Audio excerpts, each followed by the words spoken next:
Good afternoon, Michael Wynn, Chief Digital Officer of Digital Ops, a division of RB Oppenheim Associates. Welcome to the Digital Marketing Podcast and video, where we talk about digital marketing strategies and tactics to help grow your business. Today, we're going to jump into a conversation and a discussion about why your digital marketing isn't converting. I hear this from a lot of prospects, a lot of people that come to us and say, we've tried digital marketing in the past and it just didn't convert.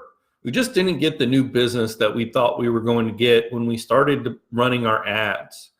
And, it's a really common, experience. But why is it? Why is it that digital marketing doesn't convert at times? So I think, first of all, we have to understand and go back to, the marketing of the last 3 decades, specifically the marketing of the 80s and 90s and probably the early 2000s. We were, as marketers, we were really lucky that the internet did not exist because we could send out mass faxes. We could do mass mailings. We could do, a lot of mass marketing, and it worked because people just didn't have really enough information to provide the feedback loop that we want as humans when we are trying to make a decision tree. When we're going through the decision tree and we're trying to make a decision, the internet has really allowed us to kind of go through that decision-making process, right? And so, now more than ever, there are more products out there. There are more people who have tried and purchased and did or didn't like those products, and we know about them. We know about those, experiences from reviews, and we know about them from, videos that have been uploaded and how they liked those products or services. So we know more. We have more information available to us as consumers before we buy a product or service than we've ever had before. However, brands, in an effort to streamline and in an effort to try to get the biggest bang for their buck, have often been still operating in that 80s, 90s, early 2000, sort of marketing mindset of, if I put the ad out there, it should just convert. And I think that what happens, and we have observed this in our own campaigns that we've run for clients, is if you take out a very important piece of the puzzle in the purchase journey, your digital marketing efforts are not going to convert. And that piece that's often pulled out of the middle is the consideration stage.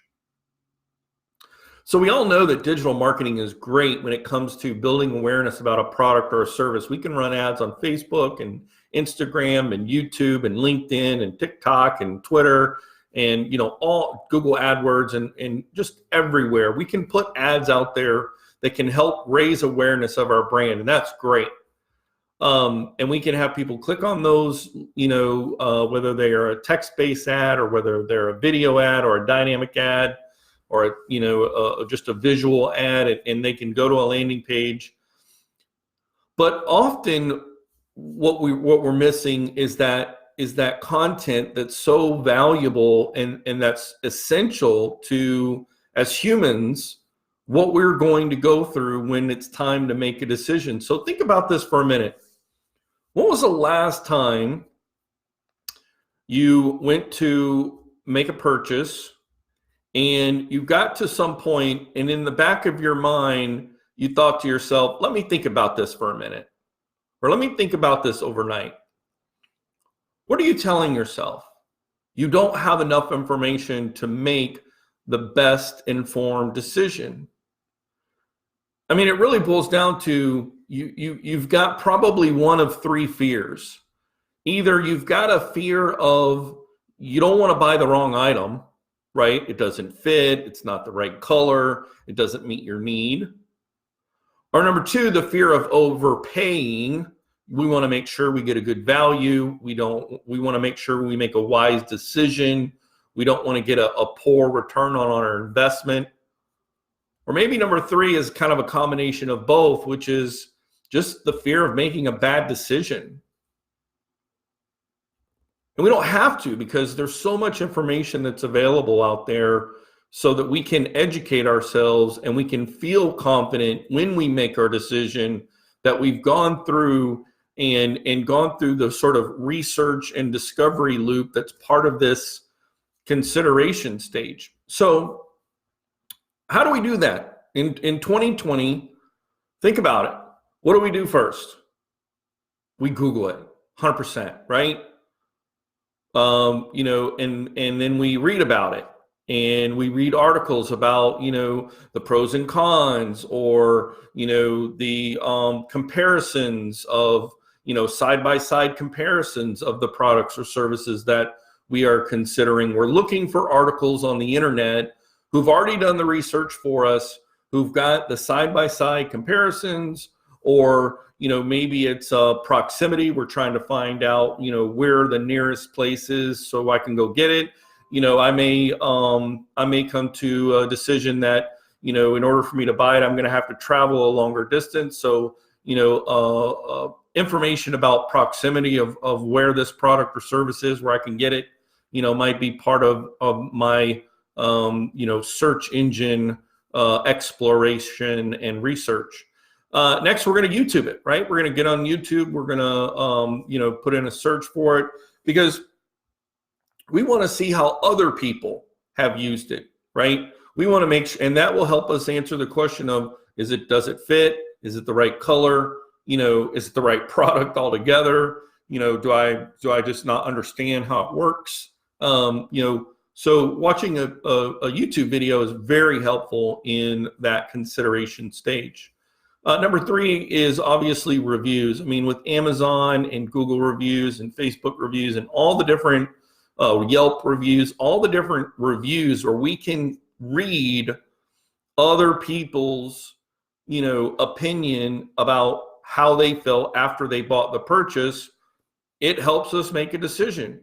Now, again, I mean, there's a lot of debate, are some of those reviews fake? Are they real? Nevertheless, we still read them, and it's still part of our, part of the consideration stage as we're trying to make this decision. Again, we're assuming that we've already gone through the awareness stage, right? Stage one, where we're like, okay, I know what the product is or the kind of product I want. Now I've got to go through this consideration stage and do my, my research, my discovery, my in-depth analysis, because I don't want to make the wrong choice. I don't want to overpay, or I just don't want to make a bad decision as a whole and go through the hassle of having to return it and all of that, because time is short and life is about convenience, right? So, and then number four is obviously price shop. If we have the ability to price shop, we are going to do a price shop comparison. Now, are there people out there who don't care, and they're just going to buy it? And yeah, absolutely. But are there a large majority of people who are going to do a price comparison shopping? Absolutely. Why do you think, sites like, Retail Me Not and, Coupon Monkey and all the different, coupon websites that are out there, thrive with their ad platforms? Because people are looking for a way to save money on the products and services that they're purchasing. So if that's the behavior, if that's what we're going through, and that's what motivates us as we're going through this consideration stage, then as marketers and as brands, we have to recognize that, and we have to make sure that we should go through a reverse engineering, or put yourself in the shoes of that person. I can't tell you how many times I have, someone come to me and say, I'm looking at my website and I really don't like how it, does this or that or what have you, and my question is, well, have you been given feedback from, your members or your customers that's telling you, they're having trouble? Well, no, I just don't like how it looks. Well, your personal preference actually doesn't really matter. What actually matters is the people who are buying from you or who are trying to come to you to select you as their service provider or as your representative. Their opinion matters, right? And so once we can get into the mindset and go through the process just like they have, then we can start to really think about crafting content and strategies that speak to those components, that step-by-step process of the consideration stage as part of our overall digital marketing strategy. So let's jump into these sort of 5 steps to fix your digital marketing conversion. I think number one, often overlooked because it's painstaking. This is probably the most difficult piece of content in a digital marketing campaign that we run up into, is because most brands are great at selling their product. They're great at providing the service. They are not that great at writing it out and giving a written format or a written narrative as to a comparison or, a pros and cons list, literally writing about what they do. And so, being able to work with a creative writing agency or a creative writer that can create that written format, in a long form, and I'm talking about, somewhere between 16 and 1800 words in a blog post, is a great way for you to provide that long form educational comparison, research-based information on your website through a blog.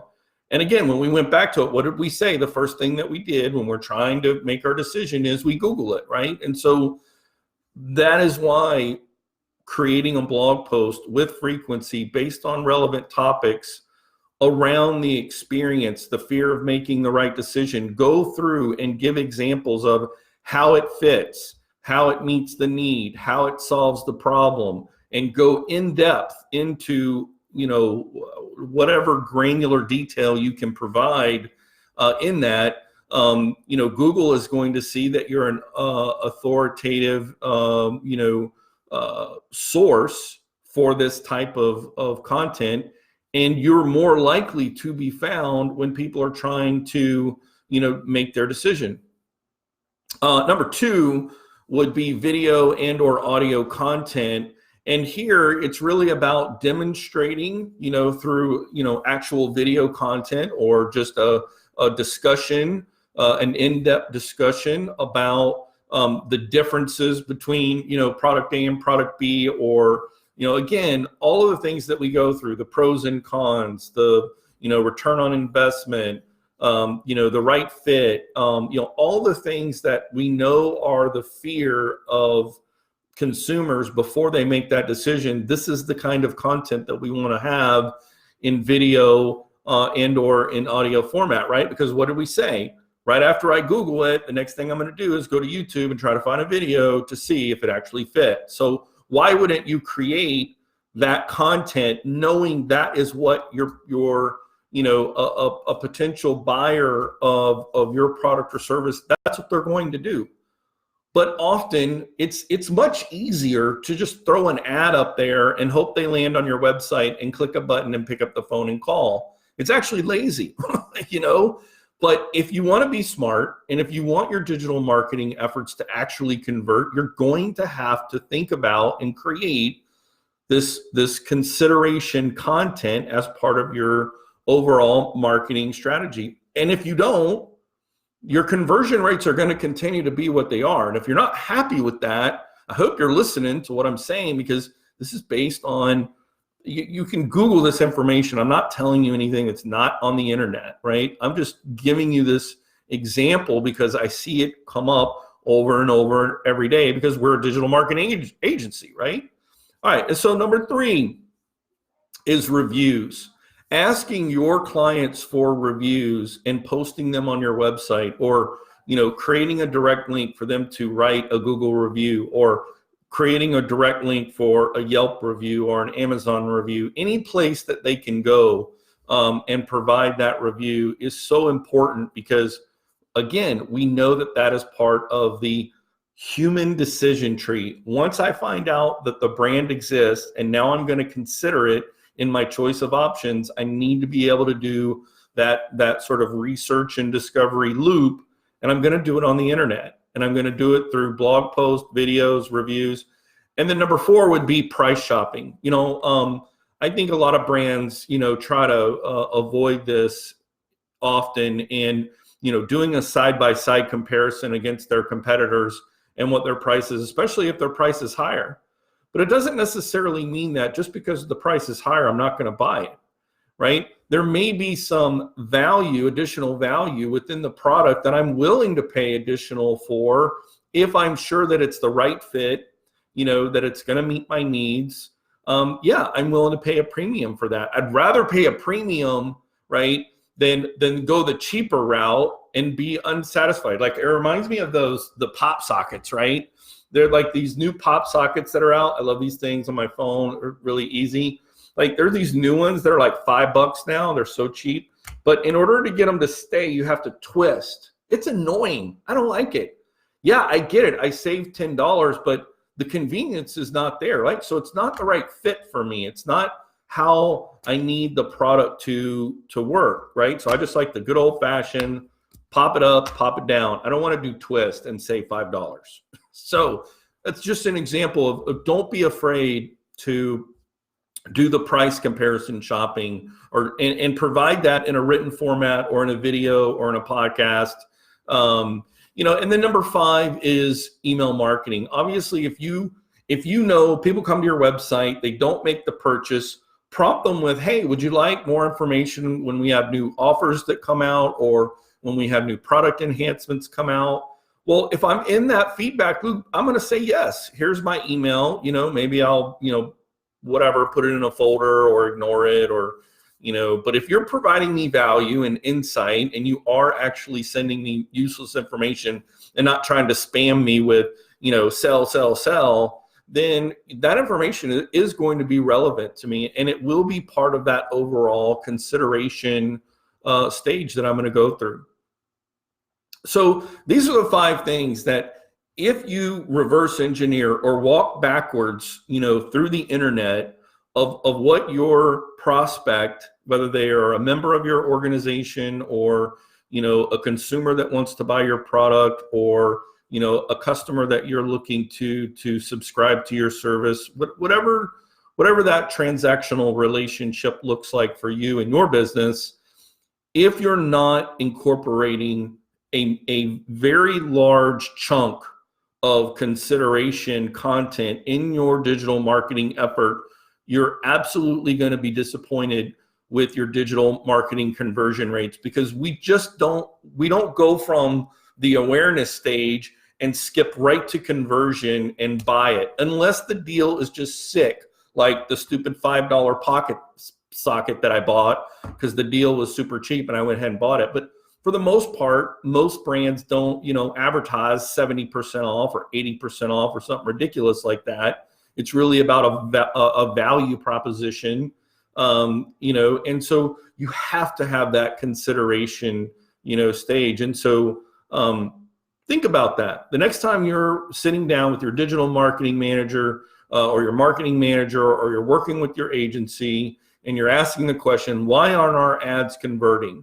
And I hope you listen to this episode and it helps you think about, okay, let's put ourselves in the shoes. Let's deploy a little bit of empathy for a minute about the kinds of people and what are the steps that they're going through before they make the decision to become a client of ours, to become a customer of ours, to make that purchase decision. Guys, thanks so much for tuning in today. My name is Michael Wynn. I'm the Chief Digital Officer of Digital Ops, the division of RB Oppenheim Associates. Tune in next time where we talk about digital marketing strategies and tactics to help grow your business. Have a great day.